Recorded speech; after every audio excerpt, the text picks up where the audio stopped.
আসসালামু আলাইকুম রহমতুল্লাহ। প্রিয় দর্শক, মাদ্রাসা শিক্ষা প্রতিষ্ঠানে কর্মরত শিক্ষক কর্মচারীদের বেতন ভাতা প্রদানে গরমিস করলে সংশ্লিষ্ট প্রতিষ্ঠান প্রধান ও কমিটির বিরুদ্ধে কঠোর আইনানুগ ব্যবস্থা নেওয়া হবে বলে বিজ্ঞপ্তিতে বলা হয়েছে। এমপিওভুক্ত শিক্ষক কর্মচারীদের বেতন ভাতা নিয়ে নিয়মিত ছাড় করলেও শিক্ষা প্রতিষ্ঠান অজুহাত দেখিয়ে তা যথাযথ সময়ে প্রদান করছে না, যা বিধি বহির্ভূত।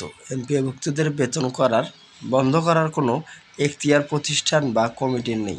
এমনকি শাস্তিমূলক সামরিক বরখাস্ত হলেও খোঁজপড় তবে এসব ব্যবস্থার পরেও যদি বেতন ভাতা প্রদান বন্ধ রাখা হয়, তাহলে প্রয়োজনীয় আইনানুগ ব্যবস্থা নেওয়ার হবে। তবে এর মধ্যে প্রধানের এমপিও স্থগিত বা প্রতিষ্ঠানের এমপিও বাতিল এবং কমিটির বিরুদ্ধে প্রবিধান অনুযায়ী ব্যবস্থা গ্রহণ। বিজ্ঞপ্তিতে আরও বলা হয়, সামরিক বরখাস্তের সিদ্ধান্ত সর্বোচ্চ 6 মাসের মধ্যে শৃঙ্খলা বজায় রাখতে বিধান কঠোরভাবে মানার উপর জোর দেওয়া হয়েছে।